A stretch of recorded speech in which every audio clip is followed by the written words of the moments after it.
Hello बच्चों, this is doctor Snigdha. Let's discuss shape of orbitals.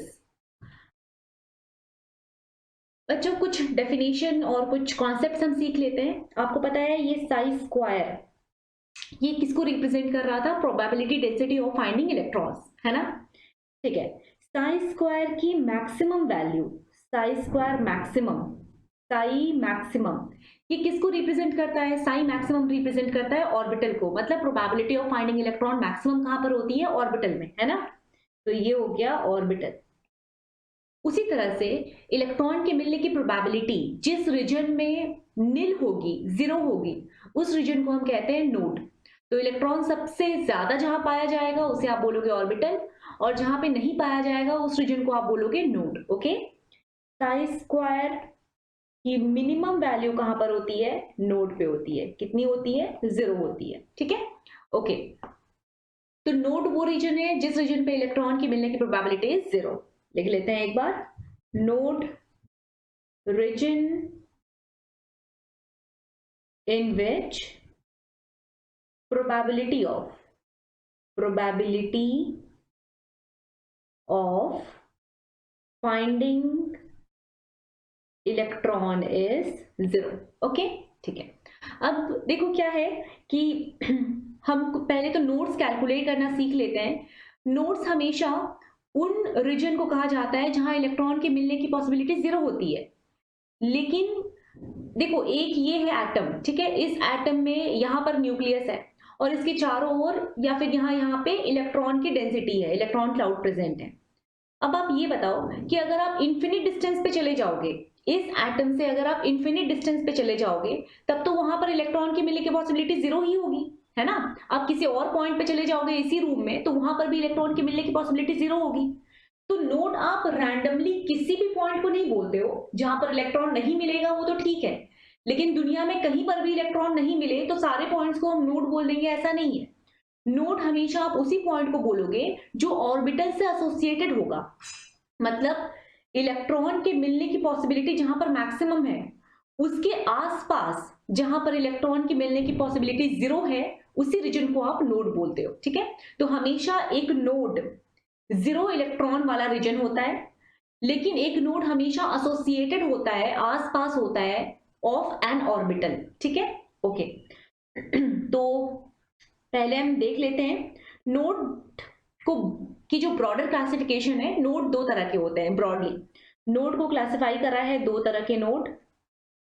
एक होता है एंगुलर नोड, एंगुलर नोड, ठीक है। और एक होती है radial node, radial node. Radial node को आप स्फेरिकल नोड भी कहते हो, रेडियल नोड और स्फेरिकल नोड। ठीक है, ओके। एंगुलर नोड की वैल्यू थोड़ा ध्यान देके समझ लेना। एंगुलर नोड की वैल्यू जनरली एल होती है। आपको बताऊंगी अभी थोड़ा और, है ना? एंगुलर नोड भी दो तरह के होते हैं। एंगुलर नोड दो तरह के होते हैं। एक होता है कोनिकल नोड, कोनिकल नोड, और एक होता है planar node, planar node. Planar node को आप नोडल प्लेन भी कहते हो। Planar node is also known as nodal plane. Okay, ठीक है। अब देखते हैं नंबर्स कितना होता है। तो एक node, total number of node की वैल्यू होती है n-1। ठीक है, total number of node associated with an orbit is n-1। ये होता है total number of node. Angular node की वैल्यू होती है l के बराबर। जितनी एक किसी भी ऑर्बिटल की जो l की वैल्यू है, उतना ही उसमें एंगुलर नोड होगा। ठीक है। रेडियल नोड, एक ऑर्बिटल से एसोसिएटेड जो रेडियल नोड है, उसकी वैल्यू होती है n-l-1। तो एक है l, दूसरा है n-l-1। दोनों को ऐड करोगे तो क्या बनेगा? n-1। ठीक है, that's why total number of nodes कितना हम लिखते हैं? n-1 लिखते हैं। l plus n-l-1, that is n-1। Okay, so this is total number of, ये है total number of node n-1। दो तरह का होता है। एंगुलर नोड l, l की जो वैल्यू है वही एंगुलर नोड की वैल्यू होती है। रेडियल नोड की वैल्यू होती है n-l-1। ओके, अब एंगुलर नोड दो तरह के होते हैं। सिर्फ एक जगह है dz², केवल एक ही ऑर्बिटल है dz², जहां पर कोनिकल नोड प्रेजेंट होता है। ठीक है, तो dz² में कोनिकल नोड प्रेजेंट होता है। कितना कोनिकल नोड होता है? 2। जब भी कोनिकल नोड प्रेजेंट होगा 2 प्रेजेंट होगा। ठीक है, और किसमें प्रेजेंट होगा? Only in dz², only. ठीक है, इन dz²। 2 कोनिकल नोड होंगे। बाकी जितने भी ऑर्बिटल होते हैं उन सभी ऑर्बिटल में कोनिकल नोड का नंबर 0 होता है। ठीक है, तो रेस्ट ऑल ऑर्बिटल्स में कोनिकल नोड का नंबर कितना होता है? 0। समझ गए हो? ठीक है, तो अगर बाकी सारे ऑर्बिटल में कोनिकल नोड का नंबर 0 है तो इसका मतलब है सभी ऑर्बिटल में प्लेनर नोड या फिर नोडल प्लेन की वैल्यू कितनी होगी? L के बराबर होगी, है ना? तो सभी केस में रेस्ट जितने भी ऑर्बिटल्स हैं उन सभी में प्लेनर नोड या फिर नोडल प्लेन की वैल्यू होती है L के इक्वल। ठीक है, ओके। अब ये बताओ, अगर कभी dz² वाला केस आ गया तो उस केस में प्लेनर नोड या फिर नोडल प्लेन की वैल्यू कितनी होगी? उस केस में वैल्यू होगी L, ये है टोटल L, 2 चला गया मतलब L-2। समझ गए हो? तो ये वाली जो बात है, ये वाली बात तो एक्सेप्शनल बात है।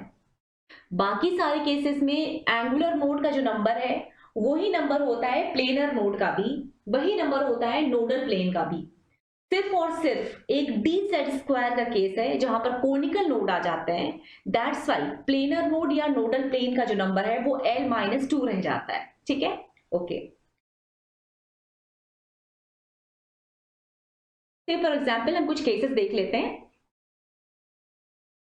1s, 2s, 2px, 2py, 2pz, 3s, 3px, 3dx² minus y², 3dz², 3d, आप एक आंसर बता दो, 3dxy।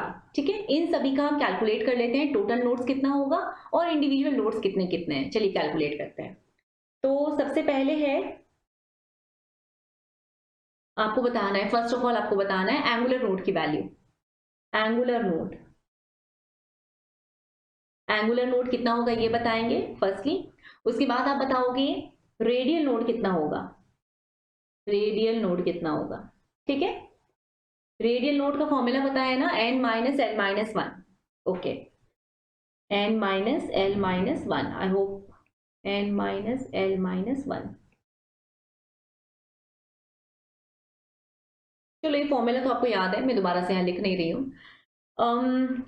Angular node, radial node के बाद आप बताओगे नोडल प्लेन, ठीक है। और बता देना कोनिकल नोड, ठीक है। ओके, तो शुरू करते हैं। एंगुलर नोड की वैल्यू कितनी होती है? L के बराबर होती है। S में L की वैल्यू कितनी होती है? 0 होती है। तो क्योंकि इसकी वैल्यू L के इक्वल होती है, दैट्स वाई 0 0 टू P। इसमें L की वैल्यू कितनी होगी? P का मतलब कितना L हुआ? 1 1 1 1। 3s में 0, क्योंकि s का मतलब होता है L is equal to 0, right? ठीक है। 3px में कितनी होगी वैल्यू? 3px में होगा अगेन 1, क्योंकि L का मतलब है P, L is equal to 1। 3d, d दे दिया ना, d में L की वैल्यू कितनी होती है? 2 होती है, तो ये 2 2 2। ठीक है, ये समझ गए। अब रेडियल नोड में आ जाते हैं। रेडियल नोड का अगर मैं फॉर्मूला लिखूं, रेडियल नोड का अगर आप फॉर्मूला लिखोगे,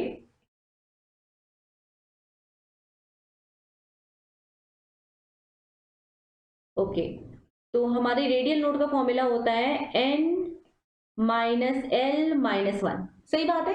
ओके, यहां पर क्या करेंगे? n की वैल्यू कितनी है? 1 है, राइट? यहां पे n की वैल्यू है 1, -0 -1, ठीक।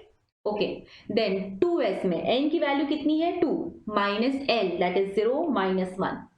ओके, देन यहां पर भी 2p में n की वैल्यू है 2, ये वाली वैल्यू, ये सारी जो सामने सामने वैल्यू होती है वो किसको रिप्रेजेंट कर रहा होता है, n को रिप्रेजेंट कर रहा होता है, -1 ठीक है।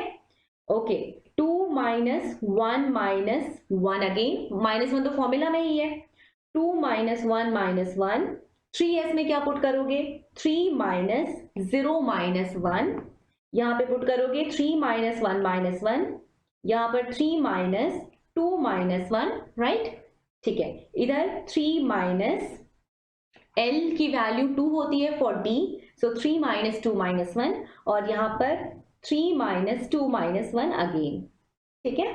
वैल्यू अब लिखते जाइए, सबकी वैल्यू कितनी कितनी है, रेडियल नोड की वैल्यू फर्स्ट केस में कितनी आ रही है, 0, सेकेंड केस में 1, थर्ड केस में अगेन 0, फिर से 0, फिर से 0, यहाँ पर 2 रेडियल नोड है, यहाँ पर 1 रेडियल नोड है, यहाँ पे 0 रेडियल नोड है, और यहाँ पर भी 0 रेडियल नोड है। समझ में आ गई ये बात, क्लियर है, ओके। एक और रह गया, यहाँ पर भी 0 रेडियल नोड है, फाइन। तो रेडियल नोड निकालने के बाद अब क्या करना है, रेडियल नोड निकालने के बाद आपको नोडल प्लेन बताना है, नोडल प्लेन, ठीक है। ओके, नोडल प्लेन की वैल्यू किसके बराबर होती है, एल के इक्वल होती है, राइट, ये मैंने आपको बताया था, नोडल प्लेन की वैल्यू होती है एल के इक्वल, एल के इक्वल किस केस में, हर एक केस में एक्सेप्ट 3dz²। तो 3dz² में क्या होता है, नोडल प्लेन की वैल्यू कोनिकल नोड पे फिर डिपेंड करने लगती है। फिलहाल तो हम नोडल प्लेन की वैल्यू बाकी सब में लिख लेते हैं, किसके बराबर होगी, एल के इक्वल होगी। कितनी होगी, फर्स्ट केस में एल 0 था, फिर 0 था, फिर 1 था, फिर 1 1, जब तक dz² नहीं आया है तब तक कोई दिक्कत नहीं है, ठीक है। जो एल की वैल्यू है वही पुट करते जाओ, यहां पर पुट नहीं कर सकते, यहां पर कुछ और रखना होगा, देखेंगे क्या। अब आ जाते हैं कोनिकल नोड में, कोनिकल नोड, कोनिकल नोड का आप बताइए, कोनिकल नोड कहां पर मिलता है, सिर्फ और सिर्फ कोनिकल नोड मिलता है हम लोगों को इन dz², और उसकी वैल्यू कितनी होती है, 2 होती है। तो आप कोनिकल नोड की वैल्यू कितना रखेंगे, 2 रखेंगे, ओके। बाकी सभी केसेस में कोनिकल नोड कितना होगा, 0 0 0 0, कहीं पर भी कोनिकल नोड एग्जिस्ट नहीं करता है, ठीक है, dz² में करता है। dz² कोई सा भी हो, 3dz² हो या 4dz² हो या 5dz² हो, सभी में दो कोनिकल नोड होगा, ओके, फाइन। बाकी सब में 0 है, एक 3dz² में है 2 कोनिकल नोड।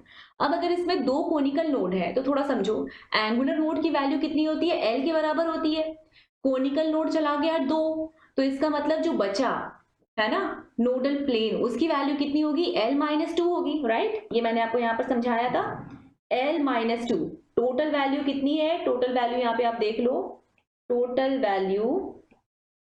वैल्यू है एल के इक्वल, है ना, उसमें से 2 चला गया कोनिकल नोड, तो प्लेनर नोड या फिर नोडल प्लेन की वैल्यू कितनी हो जाएगी, l - 2, बहुत सिंपल है, ठीक है, l - 2, l की वैल्यू यहाँ पर कितनी थी, 2 थी, तो 2 - 2 करोगे, l - 2 किया मतलब 2 - 2 किया, 0 आ गया, ओके, ठीक है। अच्छा, एक आप और एग्जाम्पल लिख लो, 4dz² का एग्जाम्पल, 4dz², इसमें जो पहला वाला सेगमेंट है वो है, आपको बताना है, देख लो आप, एंगुलर नोड, क्या बताओगे, एल के इक्वल होता है ना एंगुलर नोड, ओके, तो एंगुलर नोड तो हमेशा ही एल के इक्वल होता है, हम कितना बताएंगे वैल्यू, एल की 2। चलिए आगे बढ़ते हैं, रेडियल नोड किसके बराबर होता है, n - l - 1, n minus that is n यहाँ पे कितना है 4 माइनस 2 माइनस 1 दैट इज 1, ठीक है, ये रेडियल नोड हो गया। अब बारी आती है आपको बताना है कोनिकल नोड कितना होगा, तो क्योंकि ये dz² है, इसमें कोनिकल नोड कितना होगा, 2 होगा। तो अगर कोनिकल नोड 2 है, इसका मतलब नोडल प्लेन कितना होगा, l - 2, l - 2, कितना वैल्यू पुट करोगे, l - 2 का मतलब है l की वैल्यू है 2, राइट, l की 2 वैल्यू, और आप पुट करोगे 2 - 2 दैट इज 0। कोई दिक्कत नहीं है ना, समझ में आ गया ये, ओके फाइन। अच्छा, अगर आपसे कोई पूछता टोटल नंबर ऑफ नोड्स बताओ, तो क्या बताते, टोटल नंबर ऑफ नोड्स कैसे निकाला जाता है, n - 1 से। तो अगर टोटल, एक मैं कॉलम यहां पर बना देती हूँ, छोटा सा column, total number of nodes का, टोटल नंबर ऑफ नोड्स का कॉलम, अगर मान लो आपसे कोई टोटल पूछ लेता, ठीक है, तो टोटल आप कितना बताएंगे, टोटल अगर आपसे कोई पूछेगा तो आप बताओगे, ओके ये दिख रहा होगा है, हाँ ये टोटल है, टोटल नंबर के लिए फॉर्मूला क्या होता है, n-1 फॉर्मूला होता है, राइट। तो 1s में कितना है, n 1 है, 1 - 1 0, मतलब यहाँ पर नोड ही नहीं है, ठीक है, सारे 0 0 आ रहे हैं, एंगुलर भी 0, रेडियल भी 0, नोडल प्लेन भी 0, कोनिकल नोड भी 0, टोटल नोड्स भी 0। 2s की बात करें तो n-1, 2 इसमें n है, ये वाला जो रहता है सामने वाला, इसको n कहते हो ना, ठीक है, n-1 मतलब 2 - 1 दैट इज 1। अगेन उसके बाद वाले में देखो 1 फिर से 2px में, 2py में क्या, फिर से 1, 2pz में कितना, फिर से 1, 3s में कितना, 3 - 1 अगेन, मतलब 3 - 1 करोगे, 3 - 1 करोगे 2 आ गया। टोटल नंबर ऑफ नोड्स इसमें 2 हैं, ओके फाइन। और कौन से वाले 2 हैं ये तो आपको दिख ही चुका है, ये रेडियल नोड है, बाकी सारे तो नहीं है। 3px में बताइए आप क्या करेंगे, 3 - 1 कर देंगे, n-1 करना होता है, 3 - 1 कर दिया मतलब 2। Okay next 3d x² - y², इसमें क्या करोगे, फिर से n-1 करोगे, 3 - 1 करोगे तो 2 आ जाएगा, ये यहाँ पर भी 2 आ गया, उसके बाद वाले में भी 2 आ गया, 3 - 1 2, उसके बाद वाले में भी 2 आ गया, 3 - 1 है ना, और उसके बाद वाला जो है उसमें कितना आ गया, 4 - 1 दैट इज 3। Simple easy. तो नंबर ऑफ नोट्स आप इस तरह से कैलकुलेट करते हो, बस फॉर्मूला पुट करना है, आंसर निकालना है, एग्जाम में एकदम डायरेक्ट क्वेश्चन पूछा जाता है। ओके चलिए अब हम सीखते हैं शेप ऑफ, अब शेप को डिफाइन करते हैं। तो एस जो होते हैं ना, एस ऑर्बिटल, इनको कहा जाता है, ये होते हैं स्फेरिकल। स्फेरिकल का मतलब है इलेक्ट्रॉन के मिलने की पॉसिबिलिटी हर डायरेक्शन में, हर डायरेक्शन में इलेक्ट्रॉन की मिलने की पॉसिबिलिटी है, कोई भी ऐसा डायरेक्शन नहीं है जहां पर इलेक्ट्रॉन नहीं मिलेगा, इन एवरी डायरेक्शन इलेक्ट्रॉन के मिलने की पॉसिबिलिटी है, ठीक है, एस के केस में। दैट्स वाई एस को स्फेरिकल बनाया गया है। तो स्फेरिकल हम एस को डिनोट करते हैं, ये मान लिया एक्स, ये है एक्स एक्सिस, ये है वाई एक्सिस, और एक इसके भी परपेंडिकुलर, इन दोनों के परपेंडिकुलर कौन जा रहा है, जेड एक्सिस जा रहा है, तो उसको आप स्क्रीन में इस तरह से टच करा दोगे ना, मतलब जेड एक्सिस जो होगा वो इस प्लेन के परपेंडिकुलर होगा, एक्स वाई जेड तीनों आपस में परपेंडिकुलर होते हैं, है ना, ठीक है। तो एस ऑर्बिटल जो है वो बिल्कुल स्फेरिकल है, ऐसा स्फेरिकल, इलेक्ट्रॉन के मिलने की पॉसिबिलिटी हर डायरेक्शन में है, ठीक है, ओके। तो उसको ड्रॉ कैसे करते हो आप, ड्रॉ करते हो एस को इस तरह से गोला करके, ठीक है, okay. Now coming to p orbital. P orbital, p orbital की शेप पता है आपको क्या होती है, डम्बल शेप होती है, पी ऑर्बिटल की शेप डम्बल है। डम्बल का मतलब क्या, ऐसे इस तरह से रहते हैं, है ना, दोनों साइड में, और बीच में एक पतला सा रीजन रहता है। तो पी ऑर्बिटल का ये मतलब है कि इलेक्ट्रॉन की मिलने की पॉसिबिलिटी दो एक्सट्रीम एंड्स पे है और बीच में इलेक्ट्रॉन नहीं मिलेगा, ठीक है। तो अगर मैं पी ऑर्बिटल की शेप बोलूं तो वो तो आपको पता है, वैसे शेप क्या होती है, पी ऑर्बिटल की शेप होती है डम्बल, ये हम लिख तो चुके हैं एटलीस्ट, डम्बल शेप। अब क्या होगा, एक बार आप ड्रॉ कर लो। सबसे पहले मैं ड्रॉ करके बता रही हूँ पीएक्स ऑर्बिटल को। तो px ऑर्बिटल का मतलब क्या हुआ कि डम्बल तो है क्योंकि p है, x का मतलब क्या हुआ, x एक्सिस पे ओरिएंटेड है इलेक्ट्रॉन के मिलने की पॉसिबिलिटी। तो इलेक्ट्रॉन के मिलने की जो प्रोबेबिलिटी है ना डम्बल शेप में, उसकी ओरिएंटेशन क्या है, वो x एक्सिस पे ओरिएंटेड है, ठीक है। चलिए तो हम इसका एक बार, ये रहा px, ये x एक्सिस, ये y एक्सिस, इलेक्ट्रॉन किस एक्सिस पे मिल रहा है, x एक्सिस पे मिल रहा है। अच्छा समझ में आ गया, फाइन। तो आप इसको px ऑर्बिटल बोल रहे हो। नाउ ये y एक्सिस है, ये x एक्सिस है, इलेक्ट्रॉन के मिलने की पॉसिबिलिटी y एक्सिस पे अगर होगी डम्बल रीजन में, तो आप क्या बोलोगे, इलेक्ट्रॉन मतलब इलेक्ट्रॉन, ये जो ग्रीन कलर का मैंने बनाया है ना, इसके अंदर वाले रीजन में इलेक्ट्रॉन मिलेगा, ओके। इसको आप बोलोगे py ऑर्बिटल, py ऑर्बिटल। और एक लास्ट है, ये x है, और मान लेते हैं ये y है, और ये वाला z है। यहाँ तो मैंने z इस तरह से बना दिया 2D में, लेकिन आपको पता है z एक्सिस जो है वो परपेंडिकुलर होता है to x and y axis. तो मैं इस तरह से भी z को बना सकती हूँ, और मैं चाहूँ तो इस तरह से भी लिख सकती हूँ कि ये हमारा z एक्सिस है, इसको z बोल दिया, कोई दिक्कत नहीं है इसमें भी, है ना, z को बस नोटिफाई कर देना है सही से। तो हम बनाने क्या जा रहे हैं, pz orbital, pz orbital. pz orbital के लिए क्या करोगे, इलेक्ट्रॉन की ओरिएंटेशन किस पे होगी, जेड एक्सिस पे होगी, कोई दिक्कत नहीं है। सिमिलरली यहाँ पर इलेक्ट्रॉन की ओरिएंटेशन किस पे होगी, जेड एक्सिस पे होगी। तो आप लेफ्ट वाला बनाओ या राइट वाला बनाओ, एक ही बात है। जेड एक्सिस पे इलेक्ट्रॉन को बना दियो, इसका मतलब है पी जेड को आप रिप्रेजेंट कर रहे हो, ठीक है। चलिए, तो p x orbital, p y orbital, p z orbital, ये सारे तो बन गए। इलेक्ट्रॉन कहां पर मिल रहा है, पी एक्स, एक्स एक्सिस में मिल रहा है in case of p x, y axis में मिल रहा है in case of p y, and Z axis में मिल रहा है in case of p z. Fine, okay. अब अगर आपसे मैं ये बोलूं कि बताओ पी एक्स ऑर्बिटल में इलेक्ट्रॉन के मिलने की पॉसिबिलिटी कहां पर नहीं है, तो आप ये तो समझ चुके हो ना कि इलेक्ट्रॉन यहां पर नहीं मिल रहा है। ये जो ब्लू अभी मैं मार्क कर रही हूं, इस रीजन में इलेक्ट्रॉन नहीं है, ठीक है। तो इलेक्ट्रॉन के मिलने की पॉसिबिलिटी अगर एक्स एक्सिस पे है, ये है एक्स एक्सिस, इस पे इलेक्ट्रॉन के मिलने की पॉसिबिलिटी है। तो आप बताना क्या एक्स वाई प्लेन में, एक्स वाई प्लेन में तो हमेशा इलेक्ट्रॉन मिलेगा, क्योंकि एक्स और वाई एक्सिस से ही तो मिलकर बनता है x y plane. X y plane में तो हमेशा इलेक्ट्रॉन मिलेगा। आप बताओ एक्स जेड प्लेन जो होगा उसमें भी हमेशा इलेक्ट्रॉन मिलेगा, क्योंकि एक्स जेड प्लेन का मतलब होता है एक्स एक्सिस और जेड एक्सिस से जो बना हुआ प्लेन होता है। अगर आप इसको x मान रहे हो और अगर आप अपनी तरफ z मान रहे हो, तो इस प्लेन को आप क्या बोल देते हो, एक्स जेड। ऊपर वाले को आप अगर y मान रहे हैं तो x और y, इस प्लेन को क्या बोल देते हो, एक्स वाई प्लेन। इसका मतलब है जहां कहीं भी इलेक्ट्रॉन x एक्सिस में है तो इट मींस वो इलेक्ट्रॉन एक्स वाई प्लेन और एक्स जेड प्लेन में भी है।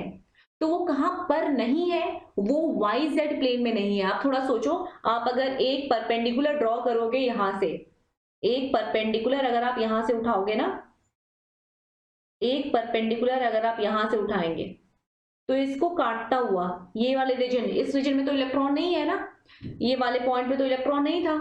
इलेक्ट्रॉन तो इधर है और इधर है इलेक्ट्रॉन। तो जहां पे इलेक्ट्रॉन नहीं है उस पॉइंट को पकड़ के अगर आप एक परपेंडिकुलर ड्रॉ करेंगे तो उस परपेंडिकुलर प्लेन में इलेक्ट्रॉन नहीं मिलेगा, ठीक है।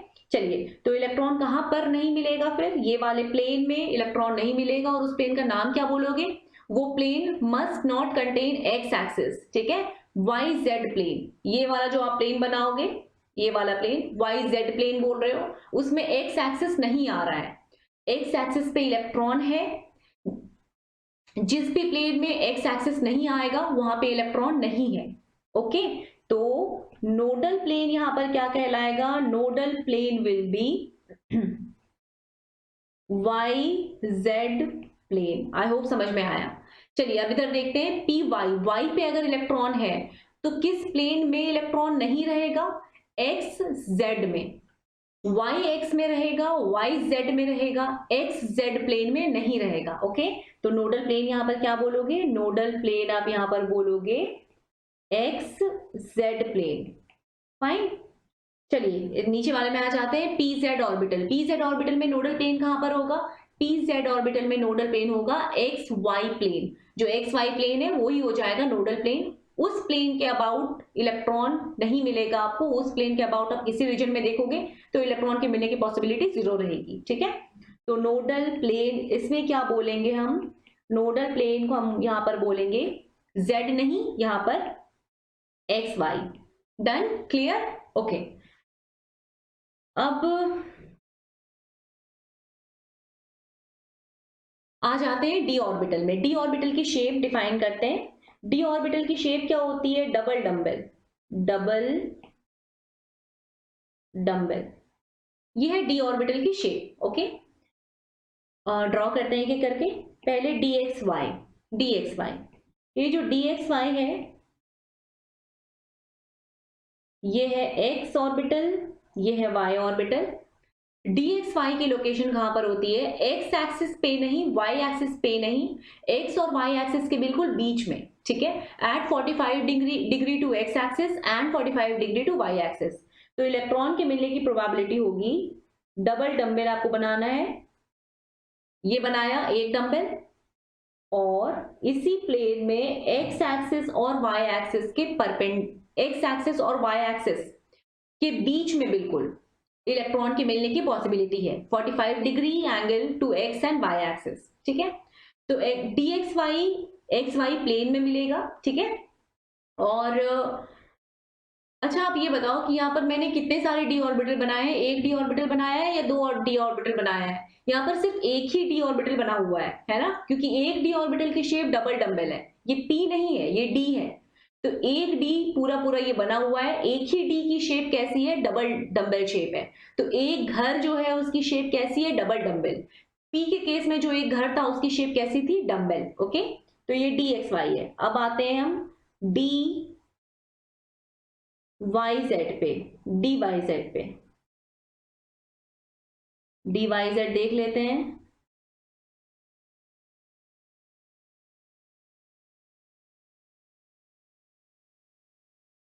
ये है वाई ऑर्बिटल, ये है z orbital, sorry y axis and Z axis.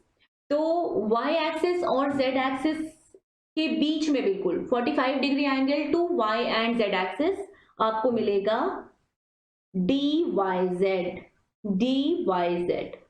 Okay, तो डी वाई जेड ऑर्बिटल जो है वो प्रेजेंट होता है इन Y Z plane at 45 degree angle to Y and Z axis. ठीक है, लिख लेते हैं एक बार। Orbital is arranged at 45 degree angle to x and y axis और in which plane? in x y plane। यहां पर किस प्लेन में है? in yz plane at 45 degree angle to at 45 degree angle to y and z axis. I hope समझ गए हो। ठीक है, तो ये फर्स्ट है, ये सेकेंड है, डी एक्स वाई हो गया, डी वाई जेड हो गया, और एक रह गया है d x Z. D x Z में भी क्या करेंगे? डी एक्स जेड, इसमें भी आप ये एक्स एक्सिस है, ये जेड एक्सिस है, और इसके 45 डिग्री एंगल पे डी ऑर्बिटल प्रेजेंट है। फाइन, ठीक है। तो कौन सी प्लेन में प्रेजेंट है? एक्स जेड प्लेन में प्रेजेंट है, और कितने डिग्री एंगल पे? 45 degree angle to x and Z axis. Done. Okay, now d x z को डिस्कस कर लेने के बाद अब हम आते हैं, फोर्थ केस हमारा है d x square minus y square. अब ये देखना, यहां पर d x square minus y square में क्या होगा? इलेक्ट्रॉन, ये एक्स एक्सिस बना दो, ये वाई बना दो, तो आप ऊपर में एक्स और इधर वाई बनाते हो वो भी सही है। D x square minus y square के जो इलेक्ट्रॉन होते हैं वो एग्जैक्टली एक्सिस पे ओरिएंटेड होते हैं, वो एक्सिस पे ही प्रेजेंट होते हैं। तो क्या होगा? एक्स एक्सिस पे एक डंबल बनाया और दूसरा जो डंबल है वो बनाया वाई एक्सिस पे। तो d x square minus y square में इलेक्ट्रॉन एक्सिस पे प्रेजेंट होते हैं। ओके, एंड फिफ्थ है डी जेड स्क्वायर। इसको समझ लेना थोड़ा अच्छा से। डी जेड स्क्वायर जो है इसमें इलेक्ट्रॉन, ये है जेड एक्सिस, इलेक्ट्रॉन प्रेजेंट है जेड एक्सिस में। ओके, एक डंबल बनाया, इलेक्ट्रॉन जेड एक्सिस में प्रेजेंट है, और जेड एक्सिस के परपेंडिकुलर जो प्लेन है, मान लो ये वाला है जेड एक्सिस, ये जेड एक्सिस है, इसके परपेंडिकुलर जो ये प्लेन है ना, ये मेरा हाथ जो प्लेन बना है, इस प्लेन को क्या बोलोगे? जेड एक्सिस के परपेंडिकुलर कौन सा प्लेन होगा? एक्स वाई प्लेन होगा। तो ये जो एक्स वाई प्लेन है, इस प्लेन में भी इलेक्ट्रॉन डेंसिटी होती है डी जेड स्क्वायर में। तो डी जेड स्क्वायर में इलेक्ट्रॉन डेंसिटी कहां पर है? इलेक्ट्रॉन डेंसिटी है आपके जेड एक्सिस में, इलेक्ट्रॉन डेंसिटी है, और कहां पर इलेक्ट्रॉन डेंसिटी है? एक्स वाई प्लेन में इलेक्ट्रॉन डेंसिटी है। ओके, ठीक है, तो एक्स वाई प्लेन में है इलेक्ट्रॉन डेंसिटी कुछ इस तरह से। ठीक है, तो ये है इन एक्स वाई प्लेन, और ये तो जेड एक्सिस आप समझ ही रहे हो, ऑन जेड एक्सिस। फाइन, ठीक है। अब देखिए, ये दोनों जो ऑर्बिटल बने हैं, ये दोनों ऑर्बिटल, ये दोनों orbital d x square minus y square और डी जेड स्क्वायर, मतलब फोर्थ और फिफ्थ, इन दोनों को हम कहते हैं एक्सियल ऑर्बिटल, क्योंकि इन दोनों केस में इलेक्ट्रॉन की डेंसिटी एक्सिस पे मिलती है। ठीक है, आप इन्हें कहते हो एक्सियल ऑर्बिटल, एक्सियल ऑर्बिटल। तो हमारा fourth and fifth d x square minus y square and d z square, इनको हम कहते हैं एक्सियल ऑर्बिटल्स। ओके, और जो d x y, d y z और डी एक्स जेड है, इसे आप कहते हो नॉन एक्सियल ऑर्बिटल्स। समझ में आ गई ये बात? Okay fine. तो अब क्या है कि ये जितने भी शेप्स हैं, इलेक्ट्रॉन के मिलने की पॉसिबिलिटी कहां पर है और शेप, ये आपको पूरा अच्छे से ध्यान रखना है। आपसे नोट्स जनरली जब भी पूछेगा एग्जाम में, डायरेक्टली फॉर्मूला अप्लाई करोगे और आंसर निकालोगे, दैट्स इट। ठीक है, अब बच्चों हम आते हैं बहुत इंपॉर्टेंट डिस्कशन पे, that is electronic configuration. Electronic configuration,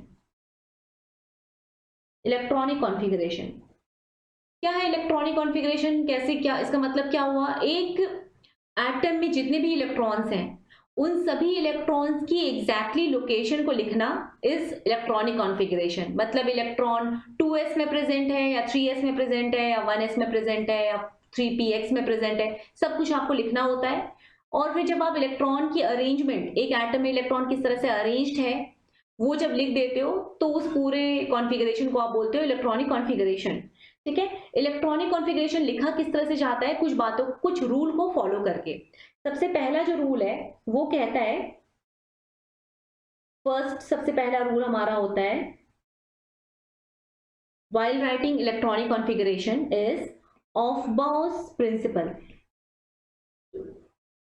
Aufbau's principle क्या कहता है? ये प्रिंसिपल, जिस भी ऑर्बिटल की एनर्जी कम है, उस ऑर्बिटल में इलेक्ट्रॉन को पहले फिल करना।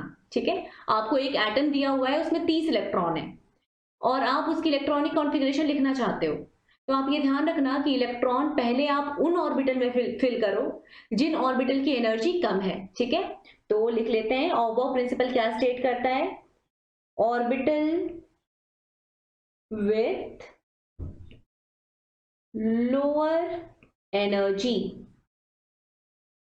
Is filled first. Okay, orbital with lower energy is filled first, जिसकी हायर एनर्जी होती है उसको बाद में फिल करना होता है। ओके, नाउ कैसे पता चलेगा हम लोगों को कि किस ऑर्बिटल की एनर्जी कम है, किस ऑर्बिटल की एनर्जी ज्यादा है? तो उसके लिए आता है n+l रूल। ठीक है, ये रूल कहता है कि जिस भी ऑर्बिटल की n+l की वैल्यू कम है, वो ऑर्बिटल की एनर्जी भी कम होगी। ठीक है, तो ये रूल बताएगा ऑर्बिटल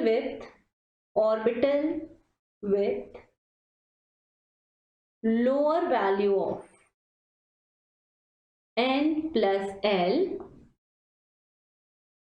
has lower energy। पहली बात।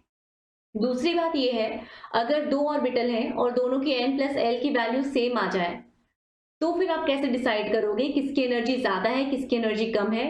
फिर आप n की वैल्यू को देखकर डिसाइड कर लेना किसकी एनर्जी अधिक है, किसकी कम है। n जिसका कम, उसकी एनर्जी भी कम। ठीक है, तो if n+l for two orbitals is same, तो फिर क्या करेंगे? the orbital with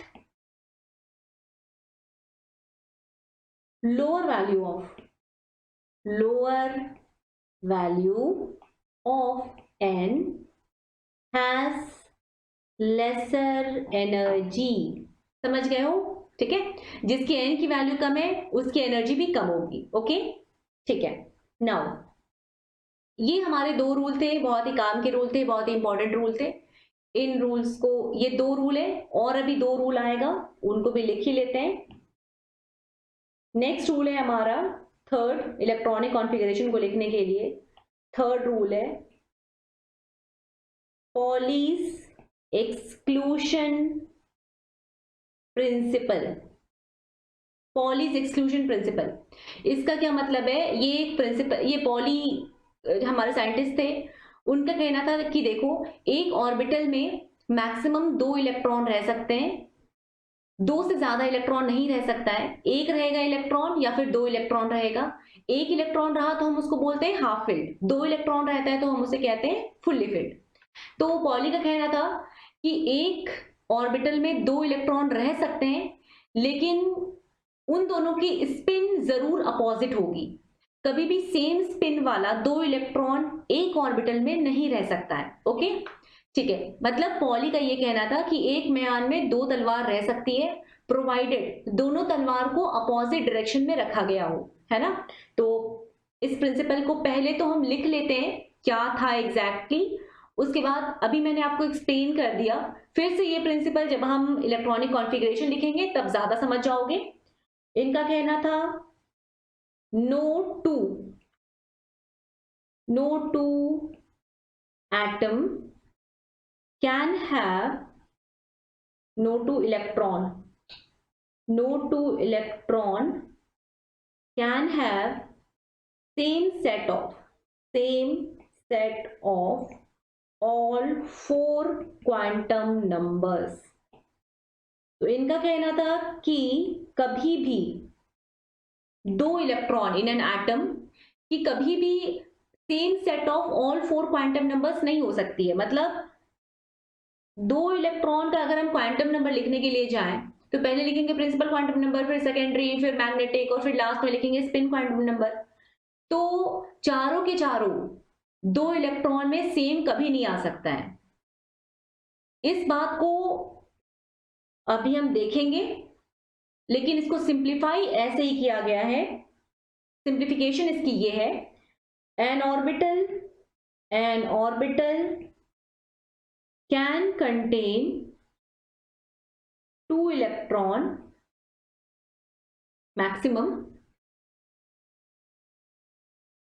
but in opposite spin। मतलब एक की स्पिन अगर प्लस हाफ है तो दूसरे की स्पिन माइनस हाफ होगी। एक अगर एंटी क्लॉकवाइज स्पिन कर रहा है तो दूसरा क्लॉकवाइज स्पिन कर रहा होगा। ओके, ठीक है। ये पॉलीज एक्सक्लूजन प्रिंसिपल है।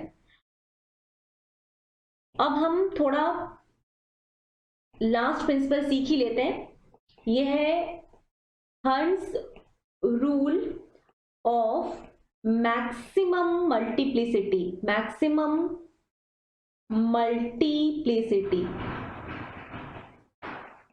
Hertz rule of maximum multiplicity, ये रूल क्या कहता है कि कभी भी आपको इलेक्ट्रॉन को फिल करना है। ये सारे रूल्स तो इलेक्ट्रॉन को फिल करने के लिए है ना, आप इलेक्ट्रॉन की कॉन्फ़िगरेशन लिख रहे हो उसके लिए है।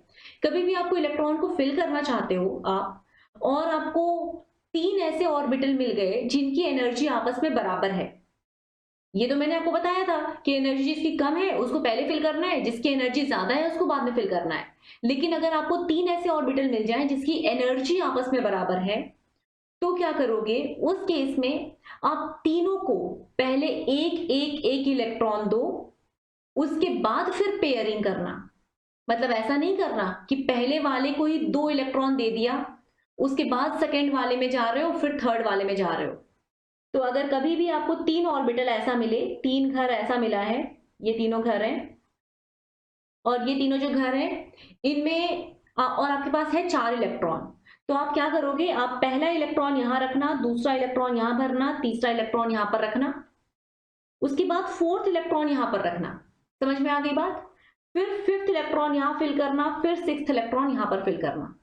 कभी भी ऐसा नहीं करना कि फर्स्ट इलेक्ट्रॉन यहां फिल किया, फिर सेकंड यहां फिल कर दिया, फिर थर्ड यहां फिल किया, फिर फोर्थ यहां फिल कर दिया, फिर फिफ्थ यहां किया, सिक्स्थ यहां पर कर दिया। ये वाली जो बात है ना, ये गलत हो जाएगी। दिस इज रॉन्ग, ये करेक्ट है।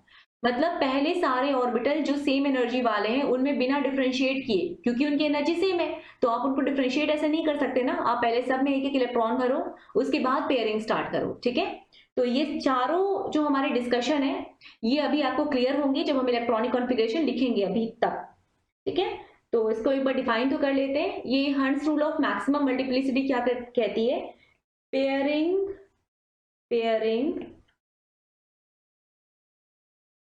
starts, pairing of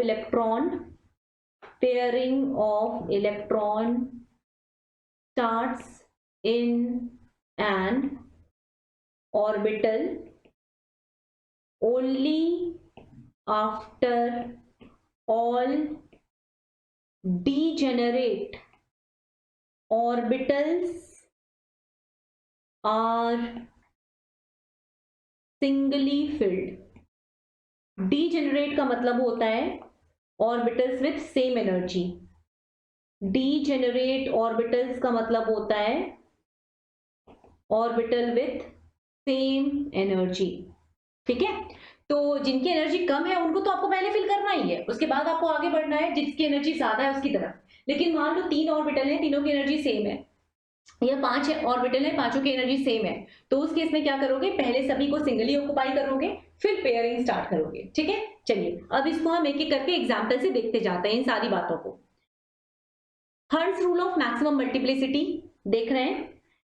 एक एग्जाम्पल ले रही हूं, आपके पास 3px है। ठीक है, ये 3px है, ये 3py है और ये 3pz है।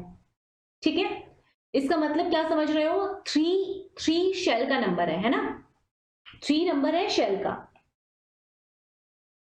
p क्या रिप्रेजेंट कर रहा है, सब शेल, ये सभी है p सब शेल के। p सब शेल में जानते हो l की वैल्यू कितनी होती है, l की वैल्यू होती है 1 in p subshell, l is equal to 1। ठीक है, अब 3px 3py 3pz ये तीनों तो अलग अलग ऑर्बिटल है ना। n प्लस l की वैल्यू कितनी आ रही है इसमें, 3 + 1 दैट इज 4। यहां पर n प्लस l की वैल्यू कितनी आ रही है, 4। यहां पर n प्लस l की वैल्यू कितनी आ रही है, 4। सभी में n प्लस l की वैल्यू 4 ही आ रही है, क्योंकि l की वैल्यू तो कोई सा भी p हो, l की वैल्यू कितनी होगी, 1 ही होगी, है ना। ठीक है, तो इन सब में l की वैल्यू 4 आ गई, इसका मतलब है कि ये सभी आपस में डीजेनरेट हैं, इन सभी की एनर्जी बराबर है। तो अगर आपको इलेक्ट्रॉन को फिल करना है तो पहले कैसे फिल करोगे, एक इलेक्ट्रॉन को यहां, फर्स्ट इलेक्ट्रॉन, फिर सेकेंड इलेक्ट्रॉन, फिर थर्ड इलेक्ट्रॉन, सभी को पहले सेम स्पिन में फिल करना, उसके बाद पेयरिंग शुरू करना। ठीक है, पेयरिंग जब करोगे तो अपोजिट स्पिन में, ये है हाफ स्पिन, पढ़ा था ना स्पिन क्वांटम नंबर में, प्लस हाफ और माइनस हाफ, तो ये हाफ स्पिन को डिनोट कर रहा होता है और ये साइन दूसरी हाफ स्पिन को डिनोट कर रहा होता है। तो पहले हम सभी ऑर्बिटल्स को सेम स्पिन में फिल करेंगे, सिंगली फिल करेंगे, उसके बाद ही पेयरिंग करेंगे। ठीक है, पेयरिंग करते वक्त ध्यान रखना अपोजिट स्पिन में। आप चाहो तो सभी में पहले डाउन डाउन डाउन कर सकते हो, फिर पेयरिंग के टाइम पे अप अप अप पेयरिंग कर सकते हो। समझ गए हो, दोनों सही है, दोनों में कोई गलती नहीं है। ओके, तो नंबर कैसे कैसे आप आगे बढ़े, पहला इलेक्ट्रॉन यहाँ किया, फिर दूसरा, फिर तीसरा इलेक्ट्रॉन यहाँ पर भरा, फिर फोर्थ इलेक्ट्रॉन यहाँ पे, फिर फिफ्थ इलेक्ट्रॉन यहाँ पे, फिर सिक्स्थ इलेक्ट्रॉन यहाँ पे। समझ गए हो, ओके। अब मैं इसी एग्जाम्पल में पॉलीज एक्सक्लूजन जो प्रिंसिपल था वो भी बता देती हूँ। आप देखो ये 3px है, ठीक है, 3px है, 3px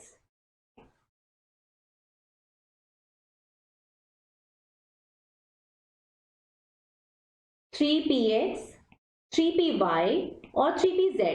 ओके, अब इसमें इलेक्ट्रॉन है, इलेक्ट्रॉन है इन सभी में, इलेक्ट्रॉन नंबर 1 2 3 4, ये 1 2 3 4th इलेक्ट्रॉन यहाँ पर। ठीक है, अब मैं आपसे ये कह रही हूं कि इन सभी का आप सेट ऑफ क्वांटम नंबर्स लिखो।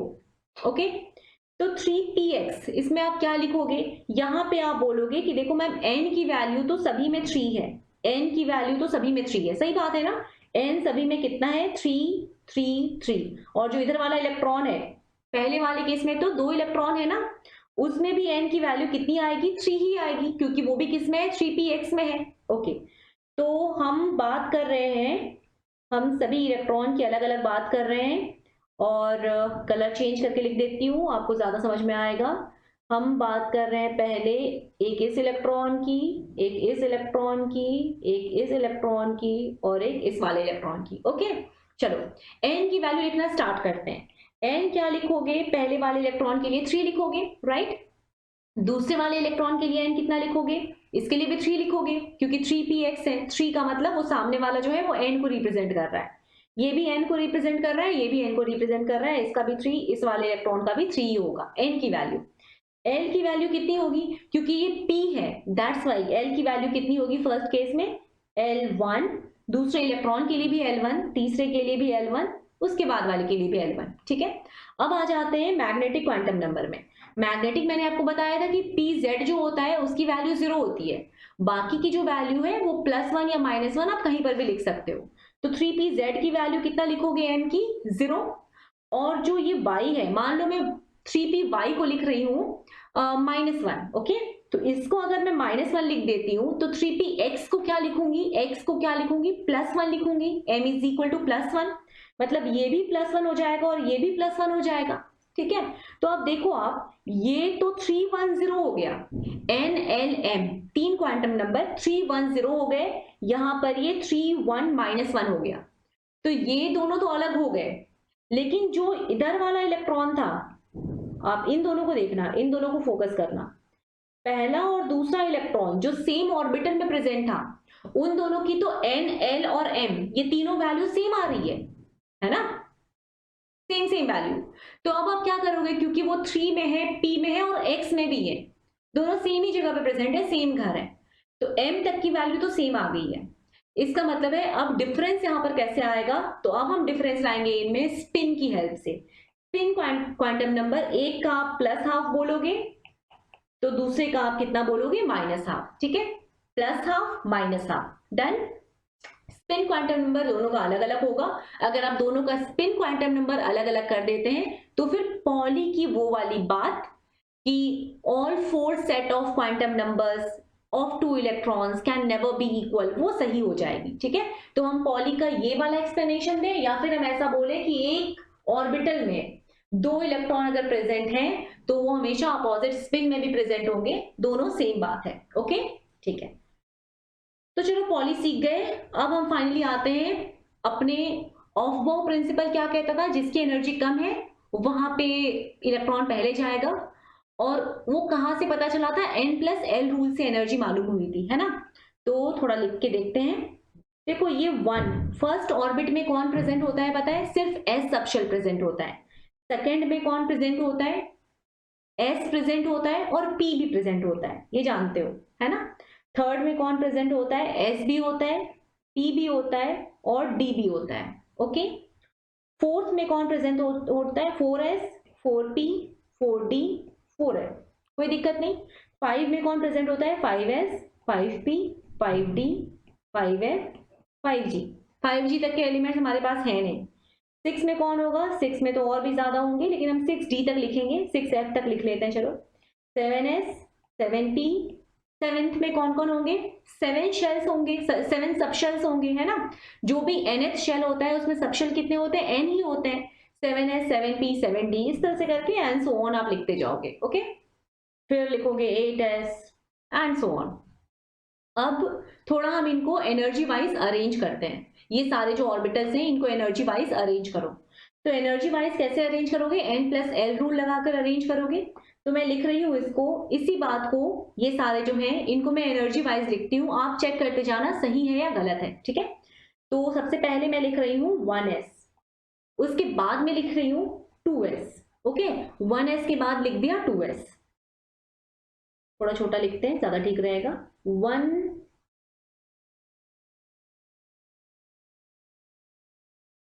ओके 1s, फिर होगा 2s, 2s के बाद में लिख रही हूं 2p, फिर मैं लिख रही हूं 3s, फिर लिख रही हूं 3p। अब आप थोड़ा चेक कर लो कि सब सही लिखा है या नहीं, ठीक है। तो चलिए चेक करते हैं, 1s में n+l रूल लगाओ 1s में n+l कितना आएगा, 1 + 0 1 + 0 कितना हो गया, 1, ठीक है, ओके। 2s में n+l रूल अप्लाई करिए, 2 + 0 कितना हो गया, 2, इसका मतलब है 1s की एनर्जी कम है व्हेन कंपेयर टू 2s, सही बात है। तो 1s में इलेक्ट्रॉन को पहले फिल करोगे, फिर किस में फिल करोगे, 2s में फिल करोगे, ओके फाइन। आगे बढ़ते हैं, 3s, इसमें n+l कितना आएगा, 3 + 0 that is equal to 3, correct. Then coming to 2p, 3s से पहले मुझे एक बार 2p लिख देना चाहिए ताकि वो ऑर्डर यहीं पर लिखा जाए। 2p का वैल्यू बताओ, 2 + 1 है ना, 2n का n इसमें 2 है और p मतलब l इज इक्वल टू 1 होता है, 2 + 1 दैट इज 3। 3s की वैल्यू बताइए, 3 + 0 that is equal to 3 again, right? Okay, 3p की वैल्यू बताइए, 3 + 1 that is equal to 4 again. Then 4s की वैल्यू बताइए, 4 + 0 that is equal to 4 again. 3d की value बताइए, 3 + 2 that is equal to 5। 4p की value बताइए, 4 + 1 that is equal to 5, ठीक है? ओके, 5s की value 5 + 0 that is equal to 5। Done. 6 नहीं, अभी नहीं, इसमें आप अब बता दो 4d की वैल्यू, 4d की value 4 + 2 that is equal to 6। 5p की वैल्यू कितनी होगी? बस मैं ऑर्बिटल लिख रही हूँ और आपसे वैल्यूज पूछ रही हूँ, दैट्स इट, n + l लगा लगाकर। तो 5 + 1 that is equal to 6 again. अब देखो एनर्जी वाइज इनको थोड़ा अरेंज करो। कैसे अरेंज करें? क्या इसकी एनर्जी सबसे कम होगी? 1s की, यस। अच्छा, आगे, क्या 1s से ज्यादा एनर्जी 2s की होगी? इसमें तो n + l की वैल्यू 1 आ रही है, इसमें n + l की वैल्यू 2 आ रही है, तो यस, 2s की वैल्यू, 2s की जो एनर्जी है वो ज्यादा होगी when compare to 1s, correct? Then 3 value, 2s से ज्यादा कौन होगा? 2p होगा, 1 2 3, इसमें तो कोई दिक्कत नहीं है, तो इसकी एनर्जी अधिक है, इसकी एनर्जी।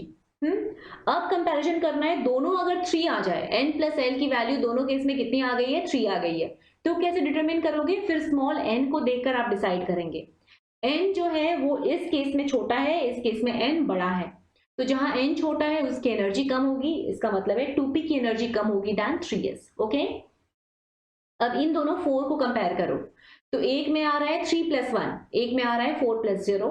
n की वैल्यू एक में 3 है, एक में n की वैल्यू 4 है। किसमें n की वैल्यू कम है उसी की एनर्जी कम होगी, मतलब 3p की एनर्जी कम है व्हेन कंपेयर टू 4s। समझ गए हो?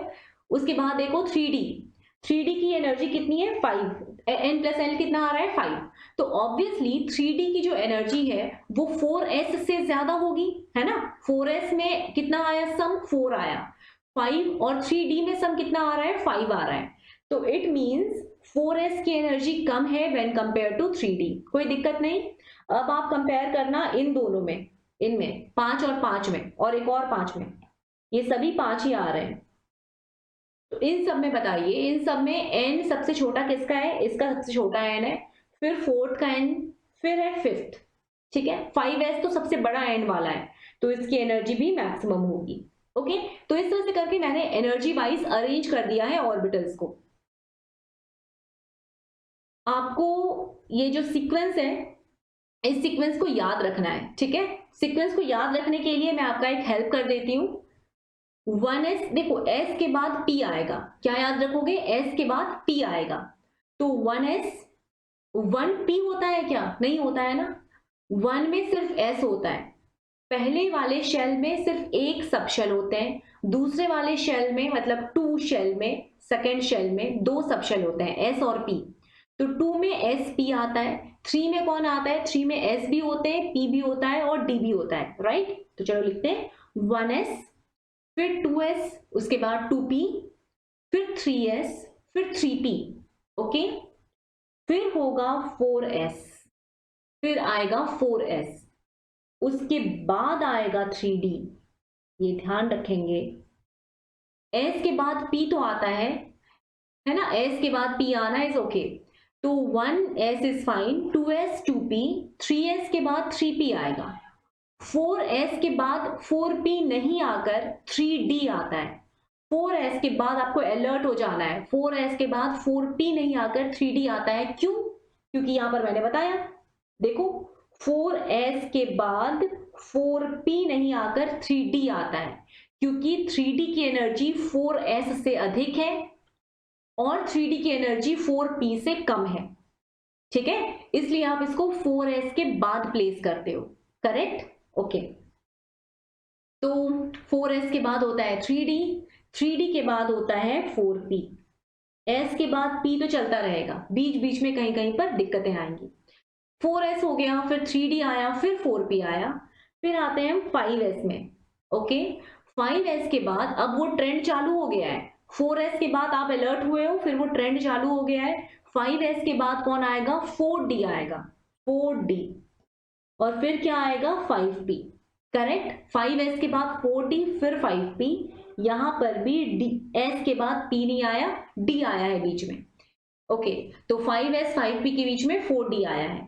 आगे बढ़ेंगे, 6s, 6s, 6s के बाद आप एक बार और अलर्ट हो जाओ, जैसे आप 4s के बाद अलर्ट हुए थे।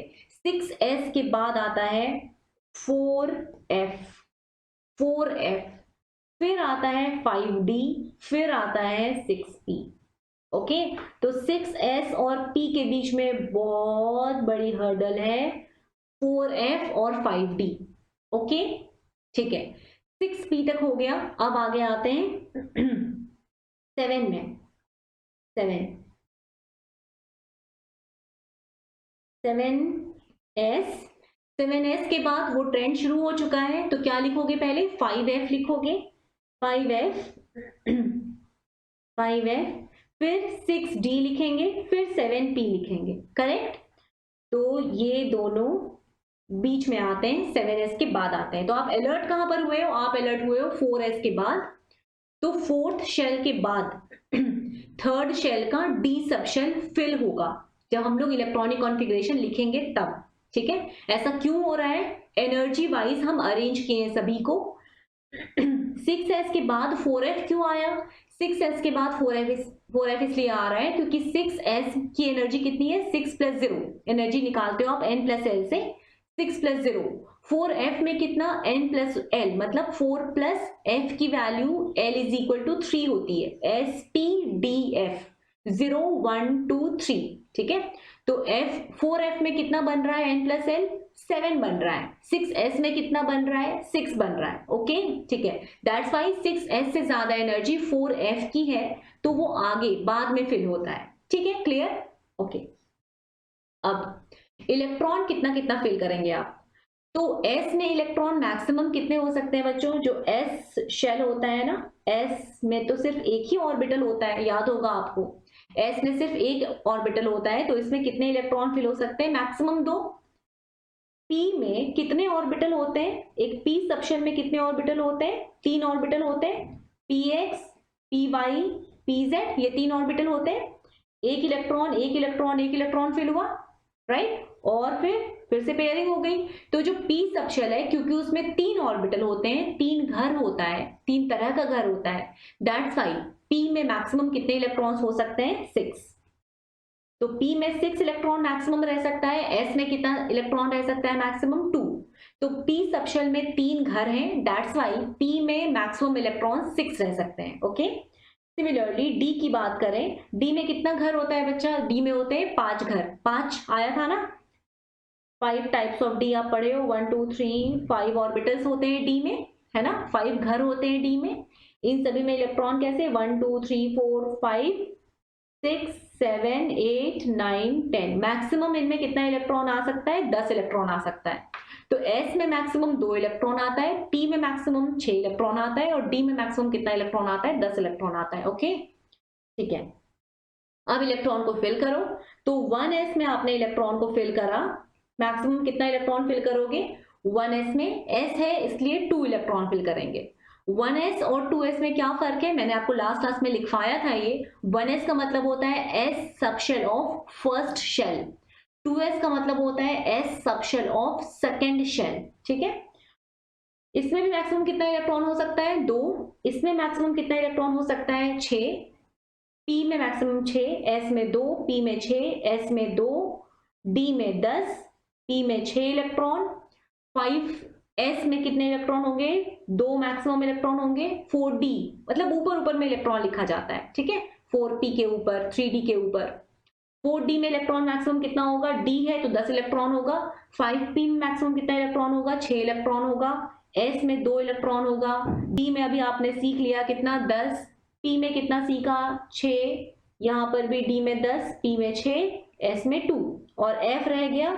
f का भी बता दो, f में टोटल नंबर ऑफ ऑर्बिटल्स कितने होते हैं? f में टोटल नंबर ऑफ ऑर्बिटल्स होते हैं 7, 1 2 3 4 5 6 7। ठीक है, ये इसका नाम आप इंडिविजुअली नहीं लिखे हो क्योंकि ये आपके एग्जाम के सिलेबस में नहीं है। F में टोटल नंबर ऑफ ऑर्बिटल्स कितने होते हैं 7, और वो आपको कौन से फॉर्मूला से पता चलता है 2l+1, याद है ना। एक सबशेल में कितने ऑर्बिटल होते हैं ये मैंने आपको बताया था, फॉर्मूला क्या है 2l+1। F के केस में L की वैल्यू कितनी होती है 3 होती है, that's why 2 × 3+1 that is 7। Okay, तो F 1 2 3 4 5 6 7 8 9 10 11 12 13 14, टोटल मिलाकर 14 इलेक्ट्रॉन्स आ सकते हैं F में। तो आप 14 इलेक्ट्रॉन यहाँ पर लिखोगे और यहाँ पर भी लिखोगे 14। समझ गए बात को? Okay fine. तो इतने सारे इलेक्ट्रॉन्स को हमने फिल करा है। अब एक एक करके हम देखते जाते हैं इलेक्ट्रॉनिक कॉन्फ़िगरेशन को कैसे लिखा जाए। सबसे पहले जो पहला एलिमेंट है छोटा सा, उसको आप क्या लिखते हो 1s1, है ना। ठीक है, हाइड्रोजन एक ही इलेक्ट्रॉन है उसमें, इलेक्ट्रॉन को ऊपर लिखा जाता है, 1s1 आपने लिखा। फिर सेकेंड एलिमेंट कौन है हीलियम, उसको क्या लिखते हो 1s2। ठीक, फिर थर्ड कौन होता है लिथियम, उसको क्या लिखते हो 1s2 2s1। तो इलेक्ट्रॉन को आपको इसी ऑर्डर में फिल करते जाना है।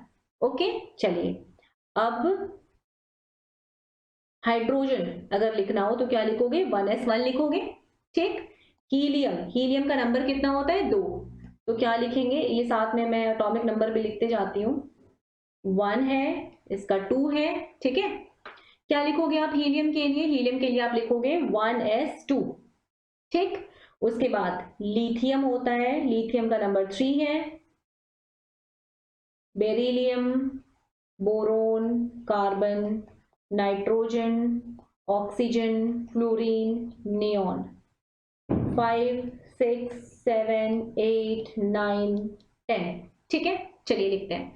पहला 1s1 लिखा, फिर दूसरा 1s2 लिखा। अब लिथियम में आ जाओ, तो क्या करोगे, देखो 1s2 तक तो लिख दिया ना आप लोगों ने, अब क्या करना है 2s में जाना है।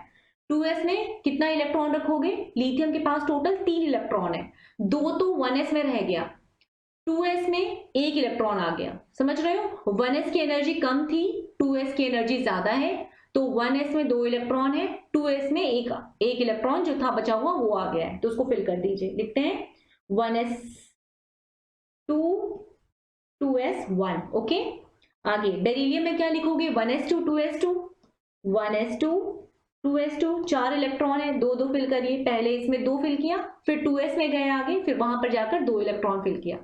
ओके, बोरोन में कितने इलेक्ट्रॉन है 5, 1s2 2s2, 2s के बाद क्या लिखा हुआ था 2p, तो 2p के लिए कितने इलेक्ट्रॉन रहे 1s2 2s2, 2p के लिए रह गए 1 electron. Okay, carbon 1s2 2s2 2p। अब बताओ कार्बन में क्या फिल करोगे, कार्बन में क्या लिखोगे 1s2 2s2 2p 2, 6 इलेक्ट्रॉन है ना टोटल कार्बन के पास, 2 2 फिर 2, 1s2 2s2 2p3। नाइट्रोजन में 4 फिल होने के बाद 3 बचा, और ऑक्सीजन में 1s2 2s2 2p4, फ्लोरीन में 1s2 2s2 2p5, नियॉन में 1s2 2s2 2p6। तो नियॉन की जो कॉन्फ़िगरेशन है वो है 1s2 2s2 2p6 कॉन्फ़िगरेशन। अब आप इस यहां तक देखो, केवल इस जगह तक, केवल यहां तक हमने कितने सारे एलिमेंट्स को निपटा दिए हैं 10 एलिमेंट को। 1s2 2s2 2p6 ये कॉन्फ़िगरेशन जो है किसकी होती है नियॉन की होती है। तो बीच में 10 एलिमेंट आ चुका है, सबकी अलग अलग कॉन्फ़िगरेशन लिख चुके हैं। ओके ठीक है, ये जो आप लिखे हो आपने कॉन्फ़िगरेशन लिखा है, इस कॉन्फ़िगरेशन को आप नोबल गैस के टर्म में भी लिख सकते हो। नोबल गैस आप सुने होंगे, हीलियम जो है वो नोबल गैस है। ठीक है, हीलियम नोबल गैस है। हीलियम के टर्म में भी आप इन सभी कॉन्फ़िगरेशन को लिख सकते हो। हीलियम की कॉन्फ़िगरेशन क्या होती है 1s2 होती है, तो आप 1s2 1s2 1s2 जहां लिखा हुआ है उसकी जगह पे क्या लिख सकते हो हीलियम He। ठीक है, तो आप यहां लिख सकते हैं He2s1, क्योंकि हीलियम की कॉन्फ़िगरेशन 1s2 है, 1s2 की जगह पे आप हीलियम रिप्लेस कर सकते हैं, वो भी सही है। 1s2 की जगह पे आप हीलियम लिख सकते हो, किसी और एलिमेंट का नाम नहीं लिखना होता है, सिर्फ और सिर्फ नोबल गैसेस का ही नाम लिखना होता है अगर आप इस तरह से लिखना चाह रहे हो तो। हीलियम 2s2 2p1, समझ गए हो? हीलियम 2s2 2p2, कोई दिक्कत नहीं है इसमें? ओके, अब हम नियॉन तक लिख लिए, आगे बढ़ते हैं। नियॉन, इसके बाद आगे बढ़ो, अब आ जाते हैं हम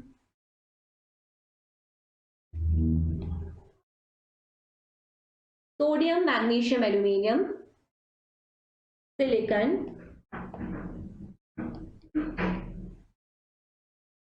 चलिए इनका नंबर लिख लेते हैं। 11 12 है मैग्नीशियम, 13 है एल्यूमिनियम, 14 होता है सिलिकॉन, 15 होता है फॉस्फोरस, 15 होता है फॉस्फोरस, 16 होता है सल्फर, 17 होता है क्लोरीन, 18 होता है आर्गन। ठीक है, चलिए इसका कॉन्फ़िगरेशन लिखते हैं। सोडियम का क्या कॉन्फ़िगरेशन लिखोगे? सोडियम के लिए लिखेंगे 1s2 2s2 2p6, यहां तक तो हो चुका था, 10 इलेक्ट्रॉन फिल हो चुका था। इसके और आगे एक और इलेक्ट्रॉन है, उसको भी लिखोगे।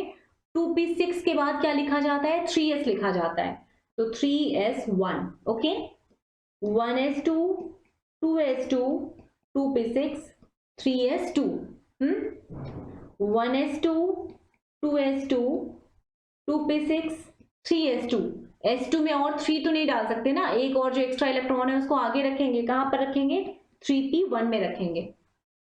1s2 2s2 2p6 3s2 3p2, 1s2 2s2 2p6 3s2 3p3। ठीक है, 1s2 2s2 2p6 3s2 3p4, 1s2 2s2 2p6 3s2 3p5, 1s2 2s2 2p6 3s2 3p6। समझ में आ गई बात? इसका मतलब है 18th जो आपका एलिमेंट है आर्गन, उसकी कॉन्फ़िगरेशन ये है 1s2 2s2 2p6 3s2 3p6। ठीक है, यहां पर भी देखो एंड ये किससे हो रहा है? 3p6 में एंड हो रहा है। तो आप ये देख लो, यहां तक में 3s2 3p6 तक में टोटल मिलाकर अभी तक 3p6 तक कितने सारे एलिमेंट्स आ चुके हैं? 18 एलिमेंट्स आ चुके हैं। ठीक है, और ये 3p6 जो कॉन्फ़िगरेशन है, ये किसकी कॉन्फ़िगरेशन है? आर्गन की कॉन्फ़िगरेशन है।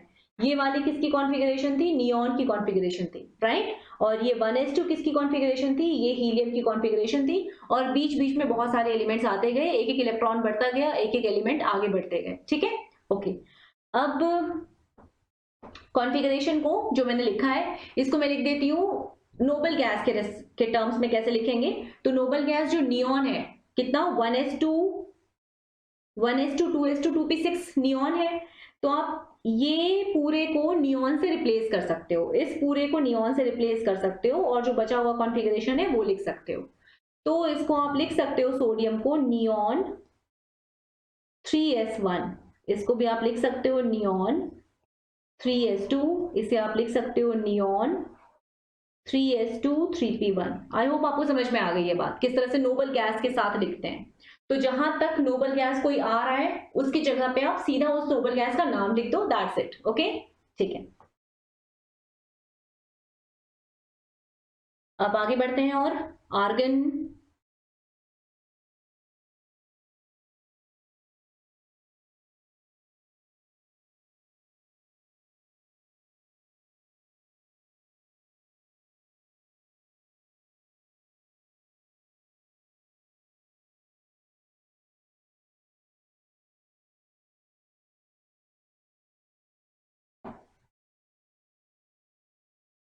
ठीक है, ये सारे एलिमेंट्स को आप फिल कर लेते हैं। सबसे पहले आ गया पोटेशियम। तो पोटेशियम में आप बताओ, यहां तक तो रहेगा ही, इसके बाद क्या होगा? 3p6 के बाद क्या लिखोगे? 3p6 के बाद क्या लिखा जाता है? 4s लिखा जाता है ना। तो हम यहाँ लिखेंगे 4s1, एक इलेक्ट्रॉन। बाकी सारा तो आर्गन 18 तक है ही। ओके, ठीक है। आर्गन 18 चाहो तो आप ऐसे भी लिख सकते हो, फाइन। अब आ जाते हैं कैल्शियम में। कैल्शियम में भी यहां तक तो रहेगा ही, ठीक है। इसके बाद क्या लिखोगे? 4s1 के बाद क्या फिल करना? इसमें और इलेक्ट्रॉन फिल करते हो ना, 4s2। आते हैं अब स्कैंडियम। स्कैंडियम नंबर लिख लो, 19 है ये, 20 है ये, 21 है ये, 22 है ये। स्कैंडियम, स्कैंडियम में आर्गन तक तो लिख दिया, उसके बाद क्या लिखेंगे? 4s2 भी लिख दिया। 4s के बाद मैंने आपको कहा था कि अलर्ट रहना है, फिर क्या फिल होता है, 3d फिल होता है। तो अब हम रखेंगे 3d1, एक इलेक्ट्रॉन 3d में आ गया। फिर यहाँ पर आर्गन तक लिख लोगे, फिर क्या लिखोगे 4s2, फिर रखोगे 3d2। ओके, आगे बढ़ते जाइए। आर्गन 4s2 3d3, क्रोमियम अभी एक्सप्लेन करूंगी। 3d3 हो गया आपका वेनेडियम तक, ठीक है। और नंबर आप लिख चुके हो, 22 तक लिख चुके हो। ये 23 है, ये 24 है, ये 25 है, 26, 27, 28, 29, 30। इस चैप्टर में आपको 30 तक इलेक्ट्रॉनिक कॉन्फ़िगरेशन सीखना है। क्रोमियम को मैं अभी बताऊंगी आफ्टर 2 मिनट्स। मैंगनीज, आर्गन लिख लिया, 4s2 लिख लिया। 18 तो आर्गन में इलेक्ट्रॉन आ गए, 4s2 में 2 इलेक्ट्रॉन आ गए, कितने हो गए टोटल, 20 इलेक्ट्रॉन्स हो गए। तो 3d में कितने इलेक्ट्रॉन जाएंगे, 5 इलेक्ट्रॉन जाएंगे। आर्गन 4s2 Fe में 3d6, आर्गन तक लिख लोगे, फिर 4s2 लिखोगे, फिर लिखोगे 3d7, ठीक है। नियॉन, आर्गन तक लिख लोगे, फिर 4s2 लिखोगे, फिर लिखोगे 3d8। कॉपर अभी बताऊंगी। जिंक, आर्गन तक लिख लोगे, 4s2 लिखोगे, 20 कंप्लीट हो जाएगा, फिर 3d10, है ना। ये इलेक्ट्रॉनिक कॉन्फ़िगरेशन हो गई जिंक की। अब हम लोगों को 2 इलेक्ट्रॉनिक कॉन्फ़िगरेशन सीखना है, वो है क्रोमियम और कॉपर, ठीक है। इन दोनों को मैं अलग से बताती हूँ। यहाँ पे एक और रूल आएगा, वो 5th रूल है। देखो, पीरियोडिक टेबल में इलेक्ट्रॉनिक कॉन्फ़िगरेशन लिखते वक्त बहुत कहीं कहीं पर एक्सेप्शंस आते हैं, ठीक है। क्यों आ रहे हैं वो हम समझते हैं थोड़ा। एक और रूल होता है, वो कहता है, वो रूल है extra stability. Extra stability of half filled and fully filled orbitals। इस रूल का कहना है कि जो हाफ फिल्ड ऑर्बिटल होते हैं और जो फुल्ली फिल्ड ऑर्बिटल होते हैं वो ज्यादा स्टेबल होते हैं व्हेन कंपेयर टू बाकी कॉन्फ़िगरेशन, ठीक है। जैसे कि एग्जांपल, डी के बारे में आप जानते हो ना, डी में कितने सारे ऑर्बिटल्स होते हैं, डी सबशेल में। डी सबशेल में होते हैं ऑर्बिटल्स, डी सबशेल की अगर बात करूं, किसी का भी डी हो, 3 का डी हो, 3d 4d 5d 6d, कहीं का भी डी हो, डी सबशेल में कितने सारे ऑर्बिटल्स होते हैं, 5 ऑर्बिटल होते हैं।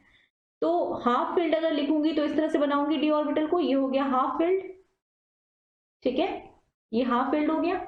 और ये जो हाफ फील्ड है, इसमें कितने इलेक्ट्रॉन बोलोगे, d5, और d10 का मतलब क्या होगा, fully filled. Fully filled, fully filled का मतलब क्या हुआ कि ये जो ऑर्बिटल आप बनाए हो, इसमें पांचों के पांचों ऑर्बिटल में इलेक्ट्रॉन्स कितने सारे हैं, 10 इलेक्ट्रॉन भरे हुए हैं, ठीक है, सारे इलेक्ट्रॉन्स फुल हैं। ओके, ये फुल्ली फिल्ड स्टेट हो गया। तो हाफ फिल्ड और फुल्ली फिल्ड, ये दोनों जो स्टेट्स हैं, ये एक्स्ट्रा स्टेबल होती है, ज्यादा स्टेबल होती है। अगर इलेक्ट्रॉन, मान लो इलेक्ट्रॉन जो है ना, ये दोनों स्टेट ज्यादा स्टेबल है। आपको याद है हंट्स रूल में क्या सीखा था हमने, हंट्स रूल में हमने सीखा था कि पहले सारे इलेक्ट्रॉन जो होते हैं वो अपने आप को सिंगली ऑक्युपाई करते हैं, फिर जाके पेयरिंग होती है ना। तो अगर मान लो ये नहीं होता, अगर सपोज पहले पेयरिंग हो गई होती, अगर पहले ही पेयरिंग हो गई होती, 2 इलेक्ट्रॉन यहां पर पहुंच जाते, एक यहाँ एक यहाँ एक यहाँ, ये होता नहीं है, ये होता है, लेकिन फिर भी थोड़ा देख लेते हैं क्या दिक्कत आती। अगर ऐसा होता तो 2 इलेक्ट्रॉन एक ही ऑर्बिटल में रहता है, इसका मतलब है कि यहां पर रिपल्शन ज्यादा होती, रिपल्शन ज्यादा होती, एक ऑर्बिटल के अंदर रिपल्शन ज्यादा होती। और अगर रिपल्शन एक ही ऑर्बिटल में अगर 2 इलेक्ट्रॉन प्रेजेंट है तो ज्यादा रिपल्शन होगा। अगर इलेक्ट्रॉन दूर दूर रहेंगे तो आपस में उनका रिपल्शन कम होगा, क्योंकि दोनों ही नेगेटिव है ना। तो रिपल्शन कम होती अगर एक ही ऑर्बिटल में एक इलेक्ट्रॉन रहते, और वाइड स्प्रेड अगर इलेक्ट्रॉन रहेंगे तो वो ज्यादा अच्छा कंडीशन है। रिपल्शन हमेशा ही स्टेबिलिटी को कम करता है। अगर रिपल्शन ज्यादा आ रही है, इसका मतलब है स्टेबिलिटी हमेशा डिक्रीज होगी। और हमारा आपका केमिस्ट्री में जितने भी एटम्स हैं, जितने भी स्पीसीज हैं, उन सभी की एक ही एम होती है, टू गेन स्टेबिलिटी, ठीक है। तो स्टेबिलिटी अगर कम हो रहा है किसी केस में, तो कभी भी वो केस प्रेफर्ड नहीं होगा। दैट्स वाई इलेक्ट्रॉन को अलग अलग फिल करके रखना होता है, एक साथ पहले ही सबको सिंगली फिल करो, अगर सारे सेम एनर्जी वाले हैं तो।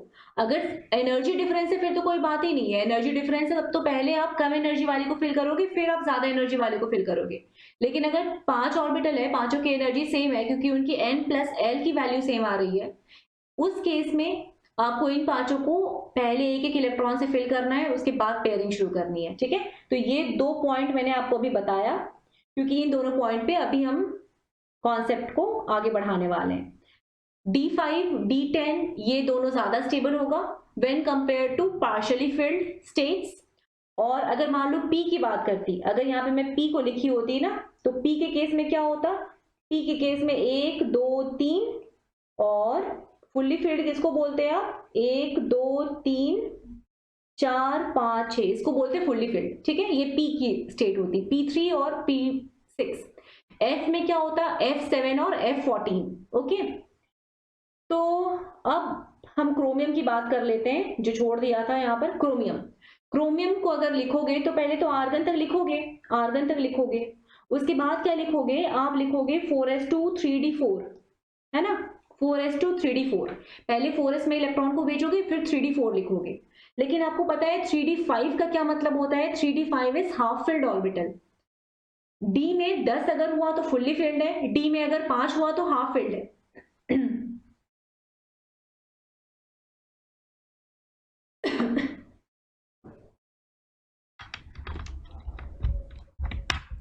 ओके, तो डी में अगर सिर्फ 10 टोटल 10 इलेक्ट्रॉन है तो वो फुल्ली फिल्ड हुआ, और सिर्फ 5 इलेक्ट्रॉन है तो उसे आप हाफ फिल्ड कहते हो, राइट।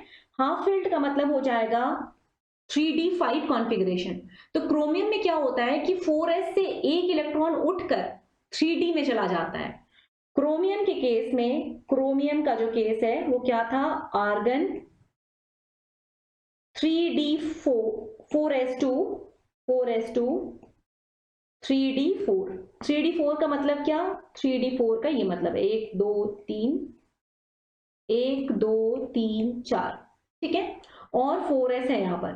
तो 4s से एक इलेक्ट्रॉन उठकर यहां चला जाता है, फिर जाकर ये जो d है वो हाफ फिल्ड बन जाएगा और वो ज्यादा स्टेबल हो जाएगा। ठीक है, दैट्स वाई ये वाली कॉन्फ़िगरेशन नहीं, ये वाली कॉन्फ़िगरेशन 4s1 3d5 ये वाली कॉन्फ़िगरेशन मानी जाती है। ओके, सिमिलरली यही बात है कॉपर में भी, इसको लिख लो, ये गलत, सही क्या, आर्गन 4s से एक इलेक्ट्रॉन उठकर d में चला गया, उसको हाफ फिल्ड बनाने के लिए, ज्यादा स्टेबल बनाने के लिए। ओके, कॉपर में आके देखना, आर्गन 4s2 3d9, यहां से भी s में से एक इलेक्ट्रॉन उठकर चला जाएगा 3d के पास और उसको बना देगा 3d10, आर्गन 4s1 3d10, ये सही इलेक्ट्रॉनिक कॉन्फ़िगरेशन है। ओके, ठीक है, तो इन सभी इलेक्ट्रॉनिक कॉन्फ़िगरेशन को आप प्रैक्टिस करो।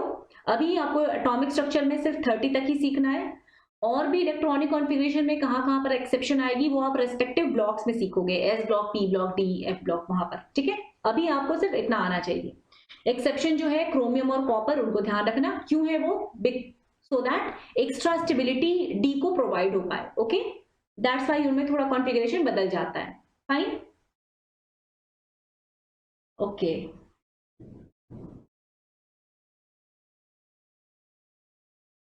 अब एक क्वेश्चन आता है, ये सारे रूल्स तो आप लोग अप्लाई कर लिए है ना, सभी रूल को अप्लाई करके आप सीख गए किस तरह से कॉन्फ़िगरेशन लिखा जाता है, लेकिन हंस रूल ऑफ मैक्सिमम मल्टीप्लिसिटी की कोई एप्लीकेशन नहीं देखे हो, तो वो एक क्वेश्चन की फॉर्म में मैं आपको देती हूँ। Calculate magnetic moment, magnetic moment of Fe2 plus और Fe3 प्लस। ओके, चलिए, इस क्वेश्चन को सॉल्व करने के पहले आप एक बात समझ लो, और इसको एकदम कहते हैं ना गांठ बांध कर रख लो। कभी भी इलेक्ट्रॉन को फिल करना होता है तो कैसे फिल करते हो, एनर्जी की ऑर्डर में, जिसकी एनर्जी कम उसको पहले फिल करेंगे, है ना। इलेक्ट्रॉन की जो फिलिंग होती है वो किस तरह से होती है, according to energy, according to energy. ठीक है, ओके, इसका मतलब है कि आप ये तो समझ चुके हो ना, देख लो यहां पर 1s 2s 2p 3s 3p, फिर 4s फिल होता है, फिर 3d फिल होता है और फिर 4p फिल होता है। ठीक है, आप ये बताओ कि जो फोर्थ शेल है 4s जो है, थोड़ा समझना, 4s, ये 4s ये कौन से शेल का पार्ट है? फोर्थ शेल का। और 3d जो है वो कौन से शेल का पार्ट है? थर्ड शेल का, है ना। 3d थर्ड शेल का पार्ट है, 4s फोर्थ शेल का पार्ट है। इन दोनों शेल में कौन सा शेल न्यूक्लियस के नजदीक है और कौन सा दूर है? आपको पता है ना, first shell, second shell, third shell, fourth shell. मतलब जो थर्ड शेल होता है वो न्यूक्लियस के ज्यादा नजदीक होता है, फिर फोर्थ शेल होता है। ठीक है, तो पहले इलेक्ट्रॉन कहां पर फिल हुआ? पहले इलेक्ट्रॉन 1, फिर 2, फिर 3 के s और p में फिल हो गया। उसके बाद वो बाहर चला गया, 4s में चला गया फिल होने के लिए। फिर 4s से वापस वो अंदर आ रहा है। ठीक है, जो आप फिल कर रहे हो, पहले आप बाहर वाले को फिल कर रहे हो, 4s को फिल कर रहे हो, फिर आप 3d को फिल कर रहे हो। तो पहले तो इनर मोस्ट को फिल किया 1, फिर बाहर गए 2, 2s 2p, फिर गए 3s 3p, उसके बाद 4s को फिल किया। लेकिन फिर आप वापस अंदर आए और अंदर आकर आप 3d को फिल कर रहे हो। फिर आप वापस बाहर गए, 4p को फिल किए, फिर और बाहर गए, 5s को फिल किए, फिर वापस से अंदर आए 4d को फिल करने के लिए। ठीक है, इस तरह से फिलिंग हो रही है। तो फिलिंग जब होती है वो प्योर एनर्जी की बेसिस पे होती है। लेकिन कभी भी एक एटम में से जब इलेक्ट्रॉन को बाहर निकालना होता है, इस टर्म को कहते हैं आयोनाइजेशन। मैंने आपको बताया है फोटो इलेक्ट्रिक इफेक्ट में भी। कभी भी एक एटम को इलेक्ट्रॉन से कभी भी एक इलेक्ट्रॉन को एटम से बाहर निकालना होता है, एक एटम दिया हुआ है, उससे इलेक्ट्रॉन को बाहर निकालते हो, तो उस केस में क्या होता है, इलेक्ट्रॉन उस ऑर्डर में बाहर नहीं निकलते जिस ऑर्डर में वो फिल हुए थे। हमेशा ही इलेक्ट्रॉन जो आउटर मोस्ट शेल होता है वहां से बाहर निकलता है। ठीक है, आप उसको पहले फिल किए हो, बाद में फिल किए हो, डजंट मैटर। इलेक्ट्रॉन उस शेल से पहले निकलेगा जिस शेल में वो सबसे आउटर मोस्ट, जिस शेल में वो बिल्कुल बाहर बाहर प्रेजेंट है। तो आउटर मोस्ट शेल से इलेक्ट्रॉन को पहले निकाला जाता है, उसके बाद धीरे धीरे धीरे अंदर जाते हैं। ठीक है, एनर्जी का कोई रोल नहीं है जब आप इलेक्ट्रॉन को बाहर निकालते हो, तो मतलब जब आप एक एटम को आयोनाइज करते हो तो। ठीक है, तो अब उस पॉइंट को देखते हैं, थोड़ा लिखते हैं, समझते हैं।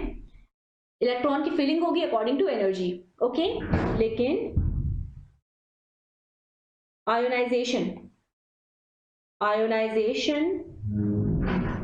ऑफ एटम मतलब removal of electron from atom, ये कहां से होगा? From outer most shell always, ये ध्यान रखना एकदम। ठीक है, तो बाहर जब इलेक्ट्रॉन को निकालोगे वो हमेशा आउटर मोस्ट शेल से निकालना, और जब फिल करोगे तो वो हमेशा एनर्जी के अकॉर्डिंग फिल करना। ओके, चलो क्या बताना है आपको? मैग्नेटिक मोमेंट बतानी है, Fe2+ और Fe3+ की। सबसे पहले आप बताइए कि मैग्नेटिक मोमेंट का फॉर्मूला जानते हो? क्या होता है मैग्नेटिक मोमेंट का फॉर्मूला? मैग्नेटिक मोमेंट का फॉर्मूला बताओ क्या होता है? √n × n+2 bore magnetron. n क्या है? Number of unpaired electrons. Okay, ठीक है। अब Fe की कॉन्फ़िगरेशन बताइए, Fe की कॉन्फ़िगरेशन क्या होती है? Fe का नंबर मैंने उधर लिख कर दिया था आपको 26। ठीक है, 26। तो आप लिखते जाओगे, पहले अब कहां तक लिखोगे? आर्गन तक लिखोगे। लिख देती हूं मैं पूरा ही। 1s2 2s2 2p6 3s2 3p6, यहाँ ये कहां तक लिख दिया? 18 तक लिख दिया, आर्गन तक हो गया। 4s2 20 हो गया। सारे इलेक्ट्रॉन्स को ऐड कर लो, देख लो 20 आ रहा है। ठीक है, उसके बाद कितना बचा? 3d6। ओके, Fe जो है उसमें 3d6 कॉन्फ़िगरेशन है Fe की। यहां तक तो सब दिख गया है आपको। अब बताओ, यहां तक की बात क्लियर है? अब मैं चाहती हूं कि आप Fe2+ क्रिएट करें। Fe2+ बनाने के लिए आप इलेक्ट्रॉन को कहां से बाहर निकालोगे? आउटर मोस्ट शेल से। इन सभी में shell 1 2 2 shell, third shell, fourth shell, third shell, इन सभी में आउटर मोस्ट शेल कौन सा है? Fourth shell outer most shell है। ये है outer most shell, outer most shell. ठीक, ओके, आउटर मोस्ट शेल से इलेक्ट्रॉन निकालेंगे, Fe2+ बनाने के लिए 2 इलेक्ट्रॉन निकालेंगे, तो क्या हो जाएगी configuration 1s2 2s2 2p6 3s2 3p6 4s0 कर दोगे ना 3d6 3d6 4s0 हो गया, चाहो तो लिखो नहीं तो मत लिखो, ठीक है। ओके, Fe2+ आपने बना दिया। अब बारी आती है Fe3+ की। Fe3+ कैसे बनाओगे, क्या करेंगे, एक और इलेक्ट्रॉन को बाहर निकालना है। कौन सा है outer most shell, third third third. इन सभी में आउटर मोस्ट कौन होता है, मैं आपको बता देती हूं अभी, SPDF। S इनर मोस्ट होता है, फिर P, फिर D, फिर F। मैं अभी लिखूंगी भी उसको, ये पूरा हम पढ़ेंगे थ्योरी पेरियोडिक टेबल में, बट अभी एक पॉइंट नोट कर लेना बस। फॉर अ पर्टिकुलर शेल, एक पर्टिकुलर शेल की अगर बात होगी तो उसमें S क्लोजनेस टू न्यूक्लियस,